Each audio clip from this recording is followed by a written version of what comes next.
Right. I like the part that's going to drive him nuts. Our first guest is a two-time Academy Award-winning actor who is starring in and makes his directorial debut with a new film entitled Antoine Fisher. It opens this Friday in selected cities. Ladies and gentlemen, here he is, Denzel Washington.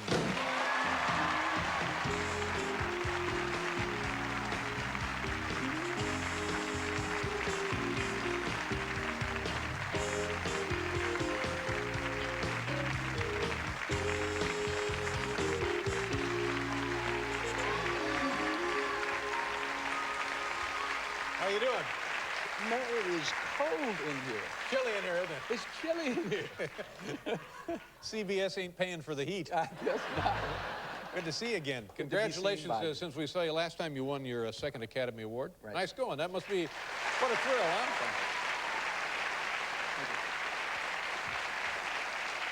The first one was Best Supporting Actor, and then this one was Best Actor. Is that correct? Yeah. It was a big night for everybody. That's it. Yeah. What do you do with multiple statues? Where do you have them? They're next to each other. You know, I just kind of set them up there, and I have one of them is like a bad statue. He thinks he's Russell Crowe. I'm like, bad statue, bad statue. I mean, who's the best? You are, you are. One of your Academy Awards is actually a bad Russell Crowe? No, it's just a bad statue. Sometimes, you know, mentions Russell's name. Russell's cool. He's a good friend of mine. Yeah. And in a few days, you have a birthday. Am I right about that? December 28th, yeah. Yeah. So that's 3 days after Christmas? When you're a kid, I guess that's not a great thing when you come so close to Christmas like that on your birthday, is it? Like Christmas, you get a racing car set with one car missing. And then wait till your birthday. Can't wait till my birthday. Well, that's no good, is it? That's no good at all. And now, how do you celebrate your birthday? You know, I'm kind of low-key with it. I guess because it wasn't a big deal growing up, so Right. kind of low-key. Yeah. And Christmas, is that a big deal for everybody now? For the kiddies, yeah, Yeah, you know. yeah. You know, get a How old are the kiddies? 18, 15. And 11-year-old twins. Oh man, that's great. That's why I got to it keep really a job. is. Yeah. Thank What are the kids like? you. Like real cars now. Real cars. But are they like you when you were that age? What kind of stuff do they do? Like the 18-year-old, he's just nothing but trouble, He's right? nothing but trouble, Yeah. yeah. No, he's doing well. He's a freshman in college and played football this year. He did very well. What position does he play? He's a running back. Yeah, he can play. And good enough to, well, I guess good enough to play college ball. Good enough to play college. And had a pretty good high school career? Yeah, he had a good career. Senior year, he was one of the top running backs in Southern California. No kidding. Yeah. Good for you. Good for him. Yeah, good for him. And were you that good when you were his age? Did you play football? Did you play much sports better, at all? David, much better. Really? No, I was not. I was pretty good, but not as good as him. Yeah. And what sport was your preference? Football. Yeah. What position did you play? Running back. Ever get yourself hurt? Not bad. Yeah. Not bad. He got hurt this year. He broke a clavicle. Really? Yeah. Is that a season-ending injury? Yeah, and it's his season, yeah. Yeah. Yeah. He played 8 games, and he was voted, I think, second team all-conference, and was one of the top freshman running backs in the conference. Yeah, well, congratulations there. Nice going. Yeah. And the twins, what do we have? Two girls, two boys, one of each? One of each. Got a 15-year-old daughter who's a guitar player and a straight-A student, volleyball player and basketball player, and the twin daughters, piano player and basketball player, and my son is a basketball player and a football player. Do we have any future thespians in this group? I don't know. I don't know. You know, I don't want to push them. Yeah, but they must talk to you about it, don't they? Not too much. Not too much. We don't talk much. Well, they know what you do, right? Yeah, they know what I do. But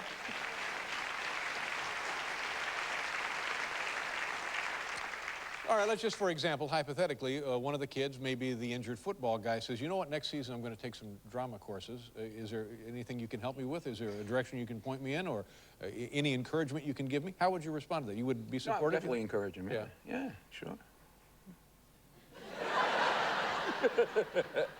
He's been hinting around it. He's actually been hinting around it, but he's talked to his mother about it, but I don't know, man. I don't know if he's intimidated about talking to me about it or what. Is it the kind of thing, based on your experience, that you got to pretty much know early, or can you wait till your late teens, early 20s? No, I think you can wait. I didn't start until my junior year of college. Really? Yeah. Now, what was the first thing that got you in that direction? I was flunking out and everything else, basically. I see. Well, excuse me. I crack myself up sometimes. No, actually, it was close to that. Yeah. But I took a course just because I thought I can get a good grade in it. And I really enjoyed it, and just one thing led to another. So immediately you got pretty good reinforcement for your Exactly, efforts. exactly. Yeah, that's very important. When we come back, I want to talk about the film, and I just mentioned here that this is the first film you've directed. Right. What a lovely motion picture this is. Thank you. What a great story, and the guy who plays Antoine Fisher, is this like his first or one of his first? Right. He was working in a Sony store. Yeah, that's remarkable. So we'll talk about that and other stuff, and about his hat. We'll talk about his hat. There you go. When we come back here with Denzel Washington, everybody.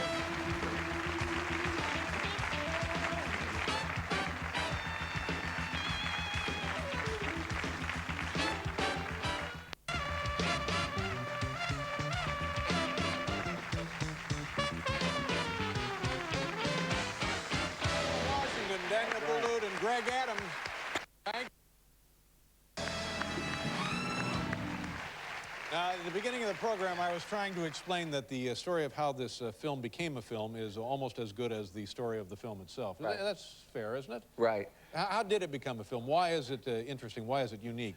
The young man, Antoine Fisher, actually worked as a guard on the Sony lot. He'd never written a screenplay before. He met my producing partner about 10 years ago. And over the course of the next 5 years, they developed a script that had over 40 versions of the script. I got involved about 5 years ago and helped them to continue to develop the script.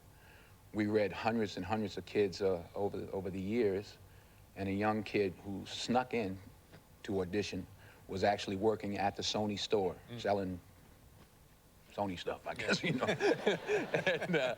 And he came in and just won the part, and he's never done a movie before.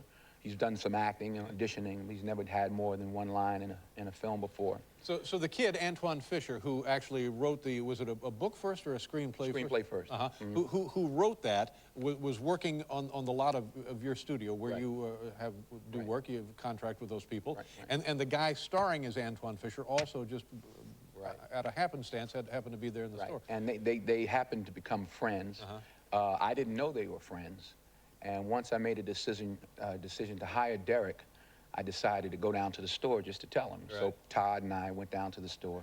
As fate would have it, the real Antoine just happened to be at that store. He just happened to go shopping, and Derek was taking a little 10-minute break, and they were outside talking.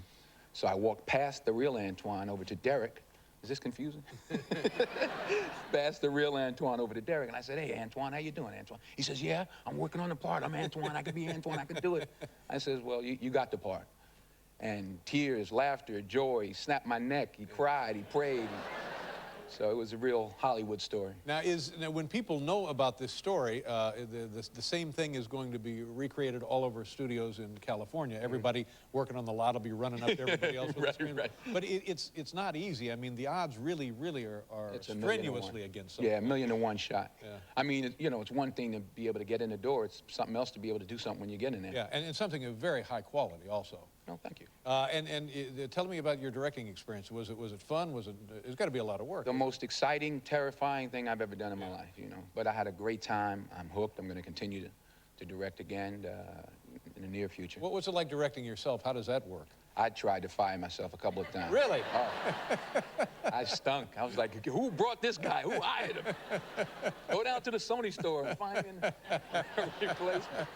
And the satisfaction from acting is greater than the satisfaction from directing, about the same, or? How does No, it I think directing much more so, because it's a collaboration. You're working with other professionals, and you know, acting, you come out of your trailer and you do Right. your bit and you go back in.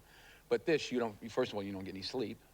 But I really had a good time, you know, and I think we fashioned a decent film. Was this a difficult script for a first-time director, or a pretty good place to start? Well, I think it was a good place to start, because it's basically two people in a room talking, and it's based on a true story. And I've done some films, you know, about real people like Malcolm X and Reuben Hurricane Carter, so I figured I knew a little bit about that. It doesn't rely on like a lot of special effects and Right. things like that. So it's a performance-driven film. So And the Antoine Fisher, this is his life story. it's inspired by his life story. Inspired, enhanced, fairly accurate? It's fairly accurate. You know, there's some fictionalization that takes place, you know.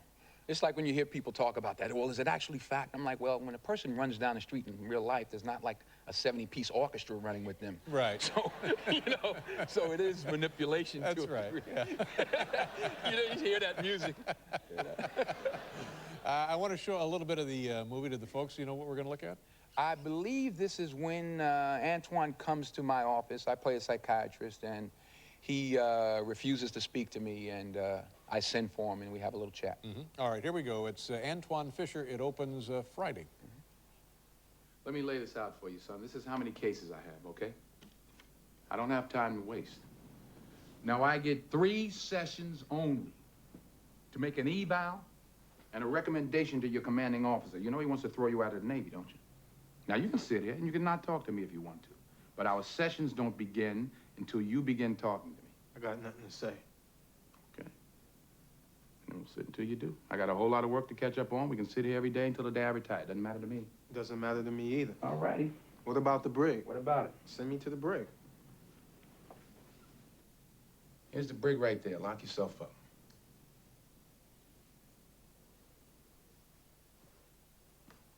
Well, there you go. It's a wonderful film. It's really quite lovely. Congratulations on that. Good to see you again. Happy holidays. Denzel Washington, everybody. We'll be right back with Daniel Brühl.